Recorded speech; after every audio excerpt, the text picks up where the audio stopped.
Well, now to a potential health crisis in China, the SARS-like coronavirus.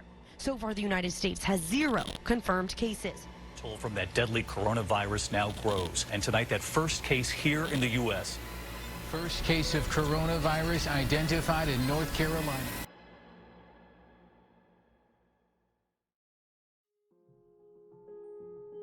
Today, we have confirmed our first presumptive positive results for the new coronavirus in North Carolina. To what we know right now, the person who tested positive for coronavirus had recently traveled to Washington State and visited that long-term care facility. Those details coming from Governor Roy Cooper today as he declared a state of emergency Starting tomorrow, we advise postponing or canceling any gatherings over 100 people. Breaking now on Eyewitness News at 6, Governor Roy Cooper closing all public schools statewide in the midst of this coronavirus outbreak. Today, Governor Roy Cooper issuing an executive order for all bars and restaurants to close by 5 o'clock. Governor Cooper reporting the first case of COVID-19 caused by community spread.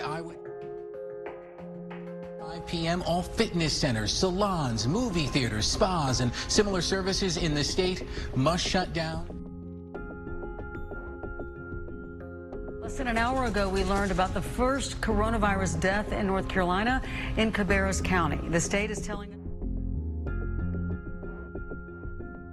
We are less than an hour away from that statewide stay-at-home order going into effect.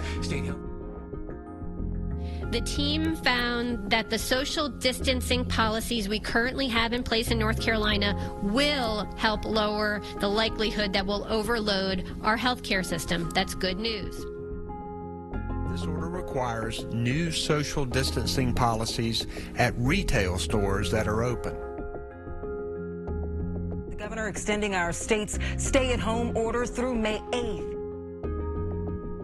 We've decided to continue remote learning for the rest of the school year for our K through 12 public schools.